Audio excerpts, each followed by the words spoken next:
যখন প্রথম তাকে দেখেছিলাম তখন সূর্য যেন থেমে গিয়েছিল। তার চোখে ছিল অদ্ভুত এক শূন্যতা, আর হাসিতে লুকিয়েছিল হাজারটা অপূর্ণ স্বপ্ন। আমি জানতাম না সেই মেয়েটা আমার জীবনে এমন এক ঝড় আনবে যা আমাকে ভাসিয়ে নিয়ে যাবে, কিন্তু ফিরিয়ে আনবে না কোনো দিন। হাই বন্ধুরা, তোমরা সবাই কেমন আছো? আশা করি ভালো আছো। বন্ধুরা, তোমরা গল্প শোনার জন্য একেবারে সঠিক জায়গায় এসে পড়েছ। আমাদের এই গল্প এক্স ইউটিউব চ্যানেলে প্রতিদিন রাত 9টায় নতুন নতুন ভিডিও দেখতে হলে চ্যানেলটি এখনই সাবস্ক্রাইব করে পাশে থাকা বেল আইকনটি অন করে নাও। যখনই ভিডিও পাবলিশ হবে ভিডিওর নোটিফিকেশন পেয়ে যাবে তাড়াতাড়ি। বেল আইকন অন না করলে ভিডিও কিন্তু পৌঁছাবে না তোমাদের কাছে। তাহলে চলো বন্ধুরা, বেশি না কথা বাড়িয়ে শুরু করা যাক। কলকাতার গরম দুপুর। রাস্তার ধুলো, ট্রামের ধীর গতি আর রিকশার ঘণ্টি মিলেমিশে একটা আলাদা শহুরে সিম্ফনি তৈরি করেছিল। সেই দুপুরেই প্রথম দেখা আমার সাথে মীরা। আমি তখন কলেজের দ্বিতীয় বর্ষের ছাত্র, আর স্বপ্ন ছিল সাংবাদিক হওয়ার। হাতে ক্যামেরা, কাঁধে ব্যাগ, আর মনে নতুন কৌতূহল। সেদিন আমি বুবাজার এলাকায় পুরনো কলোনির ছবি তুলছিলাম। হঠাৎ দেখি লাল সিল্কের শাড়ি পরা এক মেয়ে রাস্তার ধারে দাঁড়িয়ে আছে। মাথায় হালকা ঘোমটা, কিন্তু চোখ দুটো যেন আমাকে ভেদ করে দেখছে। আপনি কি ছবি তুলছেন? হঠাৎ সে বলল। আমি একটু চমকে উঠলাম, তারপর হাসতে হাসতে বললাম, হ্যাঁ, প্রজেক্টের জন্য। সে হেসে বলল, প্রজেক্টের জন্য মানুষকে ও তুলে রাখেন নাকি? আমি হালকা লজ্জা পেয়ে মাথা নেড়ে বললাম, না। তবে আপনি চাইলে? সে থামিয়ে দিল, আমি চাইলে? থাক, আমার ছবি তোলার মতো মানুষ আপনার মতোই হওয়া উচিত। ওই একটা বাক্য আমার মাথায় বাজল, যেন কেউ খুব নরম অথচ গভীর সুর তুলেছে। পরের কদিন আমি ওকে সেই গলির ধারে একাধিকবার দেখেছি।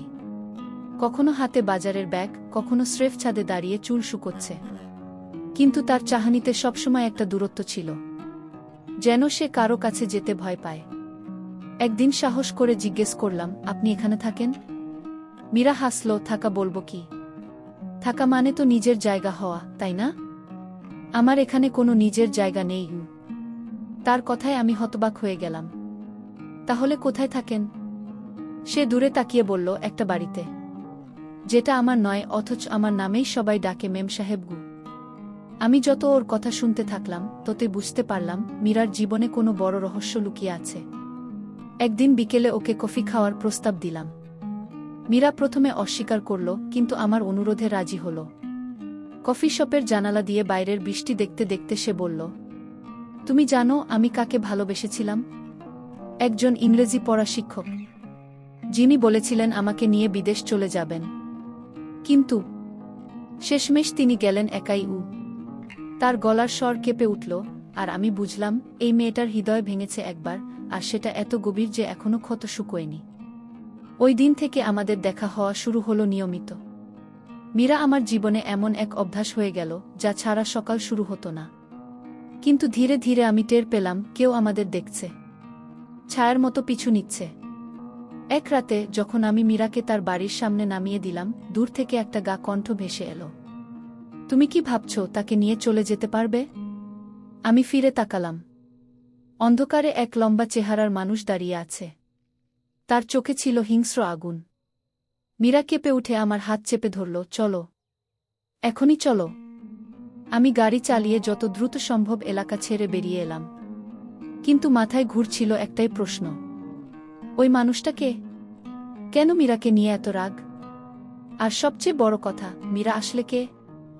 সেই রাতেই মীরা আমার দিকে তাকিয়ে বলল, যদি আমার সঙ্গে থাকতে চাও তবে তোমাকে সবকিছু ত্যাগ করতে হবে। কারণ আমার গল্প শেষ হয় না, শুরু হয় মৃত্যু দিয়ে। সেই রাতে মীরার কণ্ঠ এখনো কানে বাজছে। আমি সারা রাত ঘুমোতে পারিনি। বৃষ্টি হচ্ছিল বাইরে, কিন্তু ভেতরে আমার মন পুড়ছিল। পরদিন সকালে কলেজে গেলাম, কিন্তু লেকচারে মন বসল না। মাথায় শুধু মীরার কথা। বিকেলে ওকে ফোন করলাম, কয়েকবার রিং হলো, তারপর মীরা ধরল। তুমি এখন কোথায়? আমি জিজ্ঞেস করলাম। বাড়িতে। কিন্তু এসো না, আজ বিপদ আছে। ওর গলা কেঁপে উঠল। কিসের বিপদ? যে লোকটা সেদিন তোমাকে থামালো, সে আজ আমার ঘরে আছে। আমার বুক ধক করে উঠল। আমি তবুও গেলাম। গলির মাথায় দাঁড়িয়ে দেখলাম মীরার বাড়ির জানালায় ছায়া নড়ছে। হঠাৎ দরজা খুলে বেরিয়ে এলো এক লম্বা গায়ের রঙের লোক। চোখ দুটো যেন আগুনের মতো জ্বলছে। সে আমাকে দেখে ঠোঁটে কৌতুকমাখা হাসি ফুটিয়ে বলল, তুমি কি জানো তুমি কার সাথে মেশছ? আমি দাঁত চেপে বললাম, হ্যাঁ। আমি জানি সে একজন মানুষ যে সম্মানের যোগ্য। সে হেসে উঠল, সম্মান? তুমি জানো এই মেয়েটা একসময় আমার ছিল? মীরার কণ্ঠ ভেসে এলো পেছন থেকে, তুমি আমার কিছুই ছিলে না রঘুনাথ। তুমি শুধু আমার জীবনের অভিশাপ ছিলে। আমি ভেতরে ঢুকতেই মীরা বসে পড়ল সোফায়, যেন হঠাৎ সব শক্তি হারিয়ে ফেলেছে। শুনো ঘু, সে বলল, আমার বিয়ে হয়েছিল 18 বছর বয়সে। রঘুনাথ তখন ধনী ব্যবসায়ী। সবাই ভেবেছিল আমার জীবন স্বপ্নের মতো হবে। কিন্তু বিয়ের পর আমি দেখলাম সে শুধু নিজের অর্থ আর ক্ষমতা নিয়ে ভাবতে পারে কি। আমি চুপ করে শুনছিলাম। তারপর একদিন আমি ইংরেজি শেখার জন্য একজন শিক্ষক পেলাম। সে ছিল অন্যরকম, ভদ্র, স্নিগ্ধ, স্বপ্নময়। আমি প্রেমে পড়েছিলামও। আর সে বলেছিল আমাকে নিয়ে চলে যাবে। কিন্তু শেষমেশ সে গেল একাই। মীরার চোখে জল এসে গেল। তখন রঘুনাথ ফিরে এসে আমাকে বন্দি করে ফেলল এই বাড়িতে। বাইরের জগৎ শুধু জানালার ফাঁক দিয়ে দেখেছি। ওই মুহূর্তে আমি বুঝলাম, মীরাকে এখানে রাখা মানে তার স্বাধীনতাকে শাশ্বত করা। আমি হাত ধরে বললাম, চলো, আজ রাতেই আমরা বেরিয়ে যাব। মীরা অবাক হয়ে আমার দিকে তাকালো, তুমি জানো না রঘুনাথ কি করতে পারে গি? আমি বললাম, আমি জানি, কিন্তু আমি আরও জানি তোমাকে ছাড়া আমার বেঁচে থাকা সম্ভব না গি। সেই রাতে আমরা পরিকল্পনা করলাম, রাত 12টার পরে যখন গলির আলো নিভে যাবে তখন আমরা চুপচাপ বেরিয়ে পড়ব। 12টার ঘণ্টা বাজল। আমি গলির মাথায় দাঁড়িয়ে আছি, হাতে একটা পুরনো ব্যাগ। হঠাৎ দেখি মীরা ধীরে ধীরে আসছে। তার শাড়ি অল্প ভিজে গেছে বৃষ্টিতে, চুল এলোমেলো, কিন্তু চোখে সেই অদম্য সাহস। আমরা যখন রাস্তা পার হচ্ছি হঠাৎ পেছন থেকে গর্জে উঠল, থামো রঘুনাথ! তার হাতে একটা লাঠি আর চোখে হিংস্রতা। তুমি ভাবছ আমি তোমাদের যেতে দেব? সে চেঁচিয়ে উঠল। মীরা আমার হাত শক্ত করে চেপে বলল, দৌড়াও। আমরা দৌড়াতে শুরু করলাম। রাস্তায় বৃষ্টি, পিচ্ছিল মাটি, কুয়াশায় ঢেকে গেছে ল্যাম্পপোস্টের আলো। পিছনে রঘুনাথের পায়ের শব্দ ক্রমেই কাছে আসছে। হঠাৎ মীরা হোঁচ খেয়ে পড়ে গেল। আমি তাকে তুলে ধরতে গিয়েছি, ঠিক তখনই রঘুনাথ আমার কাঁধে হাত রেখে টেনে ধরল। আজ থেকে তুমি আমার খেলায় ঢুকে গেছ, সে ফিসফিস করে বলল। বৃষ্টির শব্দের মধ্যে তার কণ্ঠ ছিল শীতল, কিন্তু তাতে লুকিয়ে ছিল এক ভয়ঙ্কর প্রতিশ্রুতি। আমি জানতাম এই রাত আমাদের জীবন বদলে দেবে, কিন্তু সেটা মুক্তি এনে দেবে নাকি ধ্বংস আমি এখনো জানি না। বৃষ্টিতে ভিজে রঘুনাথের কণ্ঠ কানে বাজছিল, আজ থেকে তুমি আমার খেলায় ঢুকে গেছ। আমি মীরার হাত শক্ত করে ধরে বললাম, চলো, এখানে আর এক মুহূর্ত না গে। কিন্তু রঘুনাথ এক ধাপ এগিয়ে এসে আমার পথ আটকে দিল। তুমি জানো না এই মেয়েটাকে? সে ঠান্ডা গলায় বলল। আমি দাঁত চেপে উত্তর দিলাম, আমি শুধু জানি সে আমার সবকিছু। মীরা হঠাৎ রাগে চিৎকার করে উঠল, তুমি আমার জীবনের প্রতিটি দিনকে নরকে পরিণত করেছ রঘুনাথ, আর আজ আমি মুক্ত হব। রঘুনাথ এক মুহূর্ত মীরার দিকে তাকিয়ে মৃদু হেসে বলল, মুক্তি চাও? ঠিক আছে, কিন্তু শর্ত আছে গি। আমি অবাক হয়ে জিজ্ঞেস করলাম, কিসের শর্ত? সে ধীরে ধীরে বলল, তুমি যদি তার অতীতের সত্যিটা শুনে থেকেও ওর পাশে দাঁড়াও, তাহলে আমি ওকে ছেড়ে দেব। কিন্তু সত্যিটা শুনলে হয়তো তুমি নিজেই চলে যাবে গু। মীরার মুখ ফ্যাকাশে হয়ে গেল। না রঘুনাথ, তুমি কিছু বলবে না? সে ফিসফিস করে বলল। রঘুনাথ আমার দিকে তাকিয়ে বলল, এই মেয়েটা শুধু আমার স্ত্রী ছিল না, এর আগে সে অন্য এক শহরে অন্য এক নামে পরিচিত ছিল। সেই শহরে এক ধনী ব্যবসায়ীকে হত্যা করেছিল গু। আমার বুক ধক করে উঠল। মীরা কেঁপে উঠে বলল, মিথ্যে! আমি তাকে মারিনি, আমি শুধু সেদিন তার ঘরে ছিলাম। আমি বিভ্রান্ত হয়ে পড়লাম। বৃষ্টির শব্দ যেন আরও জোরে বাজছিল। আমরা দুজনই রঘুনাথকে ফেলে পাশের পুরনো লাইব্রেরিতে আশ্রয় নিলাম। বৃষ্টির ফাঁক দিয়ে আসা আলোয় মীরার মুখ দেখাচ্ছিল ক্লান্ত, ভিজে চুল কপালে লেপ্টে গেছে। সে ধীরে ধীরে বলল, আমি সত্যি বলবো, ওই ব্যবসায়ী আমার শিক্ষক ছিল, যাকে আমি ভালোবেসেছিলামও। কিন্তু সেদিন সে নেশায় অচেতন ছিল আর আমার কাছে টাকা চাইছিল পালানোর জন্য। আমি অস্বীকার করতেই হঠাৎ তার বুক থেমে গেল। সে কেঁপে উঠল। মানুষজন বলল আমি তাকে মেরেছি। পুলিশ এল, কিন্তু রঘুনাথ সব টাকা খরচ করে মামলা চাপা দিল, শর্তে যে আমি তার স্ত্রী হয়ে যাব। সেই মুহূর্তে বাইরে রঘুনাথের কণ্ঠ ভেসে এলো, সময় খুব কম, তোমাদের সিদ্ধান্ত নিতে হবে। মীরা আমার হাত চেপে ধরল। আমার উপর বিশ্বাস করো, আমি নির্দোষ। কিন্তু যদি এখন আমার সাথে বেরিয়ে যাও, রঘুনাথ আমাদের দুজনকেই শেষ করে দেবে। আমার মনে হলো এই রাত শুধু পালানোর নয়, প্রতিশোধের রাত। আমি জানালার বাইরে তাকালাম। রঘুনাথ ছাতার নিচে দাঁড়িয়ে, তার চোখ সরাসরি আমার চোখে। আমি ধীরে ধীরে বললাম, তুমি যা করেছ তার হিসাব আজই মিটবে রঘুনাথ। মীরা বিস্ময়ে আমার দিকে তাকালো। তুমি কি করতে যাচ্ছ? আমি হালকা হাসলাম, যা করার জন্য আমার জন্ম হয়েছিল। আজ রাতেই তোমাকে মুক্ত করব। কিন্তু ঠিক সেই মুহূর্তে বাইরে বজ্রপাত হল, আর লাইব্রেরির দরজা ধীরে ধীরে খুলে গেল। লাইব্রেরির ভারী দরজা কেঁদে উঠল, আর ভেতরে ঢুকল রঘুনাথ। তার চোখে বিজয়ের ঝলক, ঠোঁটে এক ফোঁটা শীতল হাসি। তোমরা কি ভেবেছ আমি এত সহজে তোমাদের হাতছাড়া করব? আমি এগিয়ে গিয়ে বললাম, রঘুনাথ, তোমার খেলা অনেক হয়েছে, আজ শেষ হবে। রঘুনাথ ধীর কণ্ঠে বলল, শেষ না, আজই শুরু।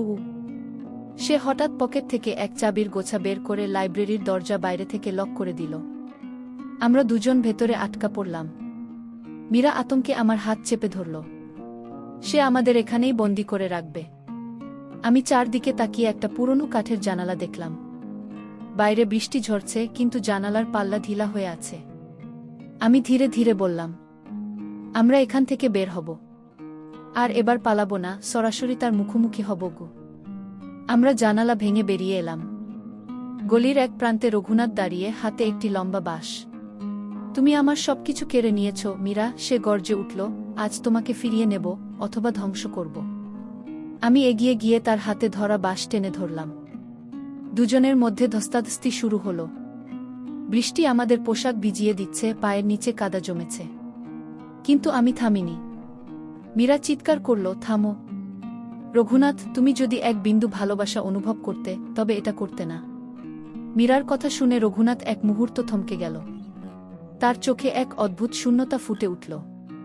সে ধীরে ধীরে বাঁশ ফেলে দিল, তারপর বলল, তুমি জানো না আমি কেন তোমাকে বেঁধে রেখেছিলাম। আমি ভেবেছিলামও তোমাকে হারালে আমি বাঁচব না। কিন্তু এখন বুঝতে পারছি, আমি শুধু তোমার জীবনের অন্ধকার হয়ে থেকেছি। আমরা দুজনই স্তব্ধ হয়ে গেলাম। ঠিক সেই মুহূর্তে গলির অন্য প্রান্ত থেকে পুলিশের সাইরেন শোনা গেল। রঘুনাথ আমাদের দিকে তাকিয়ে মৃদু হাসল। হয়তো এইটাই ভালো, এবার তোমার স্বাধীনতা ফিরিয়ে দিচ্ছি মীরা। সে ধীরে ধীরে পুলিশের দিকে এগিয়ে গেল, যেন আত্মসমর্পণ করছে। মীরা কাঁদতে কাঁদতে বলল, তুমি যদি এভাবে শুরু করতে, হয়তো আমাদের গল্প অন্যরকম হতো। পুলিশ রঘুনাথকে নিয়ে চলে গেল। বৃষ্টি থেমে গেছে, কিন্তু বাতাসে অদ্ভুত এক গন্ধ, যেন ঝড় কেটে গেছে, তবু মেঘ এখনো আকাশে ভাসছে। আমি মীরার দিকে তাকিয়ে বললাম, এবার তুমি মুক্ত। কিন্তু এখন তুমি কোথায় যাবে? মীরা দূরে তাকিয়ে বলল, যেখানে আমার অতীত আমাকে খুঁজে পাবে না। কিন্তু আমি জানি, সেই জায়গা পেতে হলে আমাদের একসাথে যেতে হবে। রঘুনাথ পুলিশের হাতে ধরা পড়েছে 3 দিন হয়ে গেছে। এই কয়েকদিন মীরা আমার বাড়িতে আছে, কিন্তু ওর চোখে এখনো ভয়। মাঝে মাঝে জানালার বাইরে তাকিয়ে ফিসফিস করে বলে, আমার মনে হয় কেউ আমাকে খুঁজছে। আমি ওকে শান্ত করার চেষ্টা করি, কিন্তু আমিও বুঝি মীরার অতীত এখনো পুরোপুরি শেষ হয়নি। আমরা ঠিক করলাম কলকাতা ছেড়ে অন্য শহরে চলে যাব। শেষমেশ বেছে নিলাম শিলিগুড়ি, চা বাগান আর পাহাড়ের কোলে লুকিয়ে থাকা শহর। সেখানে হয়তো অতীতের ছায়া থেকে কিছুটা মুক্তি পাওয়া যাবে। ট্রেনের জানালা দিয়ে মীরা পাহাড়ের দিকে তাকিয়ে বলল, এখানে হয়তো নতুন জীবন শুরু করা যাবে। আমি বললাম, যদি আমরা দুজন একসাথে থাকি, তাহলে যে কোনো জায়গায় নতুন শুরু হয়ে যায়। শিলিগুড়ির ছোট্ট এক ভাড়া বাড়িতে উঠে গেলাম। সকালবেলা চা বাগানের কুয়াশা, পাখির ডাক, আর দূরে কাঞ্চনজঙ্ঘার সাদা চূড়া, সবকিছু যেন আমাদের গল্প থেকে আলাদা, শান্ত। মীরা হাসি মুখে রান্নাঘরে চা বানাচ্ছিল। আমি মনে মনে ভাবলাম হয়তো সত্যিই সব শেষ হয়ে গেছে। কিন্তু শান্তি বেশিদিন টিকল না। একদিন সন্ধ্যায় আমি বাজার থেকে ফেরার পথে দেখলাম আমাদের ভাড়া বাড়ির সামনে এক অচেনা মানুষ দাঁড়িয়ে আছে। গায়ের রং ফর্সা, চোখে সানগ্লাস, হাতে পুরনো সুটকেস। আমি কাছে যেতেই সে ঠোঁটে এক অদ্ভুত হাসি ফুটিয়ে বলল, আপনি কি সোহম? আমি মাথা নেড়ে হ্যাঁ বলতেই সে বলল, আপনার স্ত্রীর জন্য আমার কিছু বার্তা আছে। তার পুরনো বন্ধুর কাছ থেকে কি? আমার বুকের ভেতর কেমন একটা ঠান্ডা অনুভূতি নেমে এলো। রাতে মীরাকে বিষয়টা বললাম। আমার কথা শেষ হওয়ার আগেই ওর মুখ ফ্যাকাশে হয়ে গেল। সে কি? রণদীপ, মীরা ফিসফিস করে বলল। আমি অবাক হয়ে জিজ্ঞেস করলাম, রণদীপকে?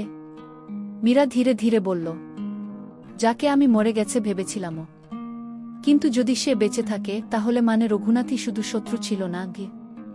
2 দিন পর সেই অচেনা মানুষ আবার এলো, এবার হাতে একটা চিঠি। চিঠিটা ইংরেজিতে লেখা, Meet me where the river meets the tea gardens. Midnight. Come along. Meera বলল, এটা রণদীপের হাতের লেখা। কিন্তু সে কেন এখন আমাকে ডাকছে? মধ্যরাতে আমরা নদীর ধারে গেলাম। চাঁদের আলোয় চা বাগানের ছায়া নেচে উঠছে, আর নদীর কলকল শব্দে রাত ভরে আছে। হঠাৎ অন্ধকার থেকে এক মানুষ বেরিয়ে এলো। উঁচু চওড়া কাঁধ, আর মুখে অদ্ভুত শান্তি। মীরা তাকিয়ে ফিসফিস করে বলল, রণদীপ উ। সে মৃদু হাসল, আমার মেম সাহেব। আমি ফিরে এসেছি। এবার সব শোধ করতে উ। কিন্তু তার পেছনে আরও 3 জন ছায়া দেখা গেল, হাতে লাঠি আর চোখে হিংস্রতা। মধ্যরাতের নদীর ধারে চাঁদের আলো ফিকে হয়ে আসছে। মীরার সামনে দাঁড়িয়ে রণদীপ, যাকে সে মৃত ভেবেছিল।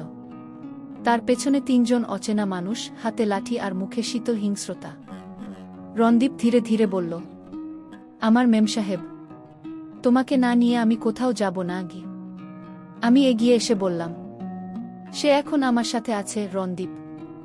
অতীতের কোনো দেনা পাওনা নেই গি।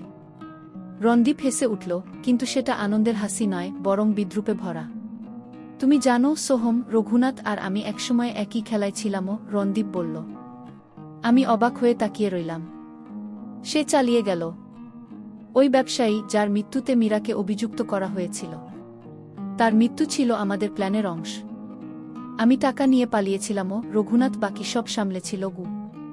মীরার চোখে ভয় নেমে এলো। তুমি আমার প্রেম ছিলে রণদীপ। তুমি আমার জীবন ভেঙে দিলে কেন? রণদীপের চোখে এক ফোঁটা অনুশোচনা নেই। কারণ তুমি ছিলে আমার সবচেয়ে দামি পুরস্কার। কিন্তু তুমি রঘুনাথের হাতে চলে গেলে গু। আমি আর অপেক্ষা করিনি। আজ তোমার খেলা শেষ হবে রণদীপ, আমি বললাম, আর এক ধাক্কায় তার দিকে ঝাঁপিয়ে পড়লাম। চারপাশে ধস্তাধস্তি শুরু হলো। লাঠির আঘাত, কাদার গন্ধ, আর নদীর ধারে পাথরে আছড়ে পড়ার শব্দ। সব মিলিয়ে রাতটা যেন যুদ্ধক্ষেত্রে পরিণত হল। মীরা একপাশে দাঁড়িয়ে কাঁপছিল, কিন্তু হঠাৎ সাহস করে একটা শুকনো ডাল হাতে নিয়ে এক আক্রমণকারীকে আঘাত করল। আমাকে সে মুহূর্তে মুক্তি দিল, আর আমি রণদীপের দিকে ঝাঁপিয়ে পড়লাম। রণদীপ মাটিতে পড়ে গেল, কিন্তু উঠে দাঁড়িয়ে আমার কলার চেপে ধরল। তুমি আমাকে হারাতে পারবে না সোহম, সে ফিসফিস করে বলল।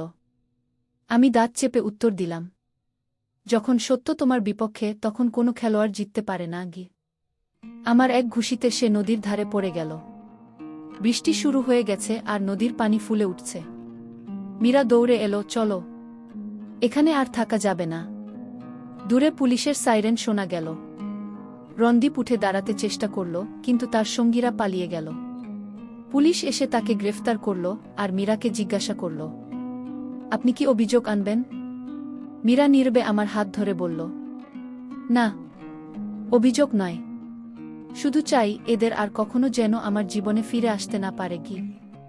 শিলিগুড়ির সেই ভাড়া বাড়িতে ফেরার পথে আকাশ পরিষ্কার হয়ে গেল। দূরে ভোরের আলো পাহাড়ের চূড়ায় ঝলমল করছে। মীরা আমার দিকে তাকিয়ে বলল, এবার কি সত্যিই নতুন শুরু হবে? আমি হাসলাম, হ্যাঁ, এবার আমরা শুধু মেম সাহেব আর তার গল্প নয়, আমরা দুজনের গল্প লিখব। ক্যামেরা ধীরে ধীরে দূরে সরে যায়, আর পেছনে বাজে নদীর কলকল শব্দ, যেন এক নতুন জীবনের প্রতিশ্রুতি। যদি এই গল্পটি আপনাকে স্পর্শ করে থাকে, তাহলে পরবর্তী ঘটনা শোনার জন্য অপেক্ষা করুন গু। আর বন্ধুরা, আমাদের এই ইউটিউব চ্যানেলে ভালো ভালো গল্প শুনতে হলে প্লিজ এখনই সাবস্ক্রাইব করুন এবং পরবর্তী পর্ব মিস করবেন না গে।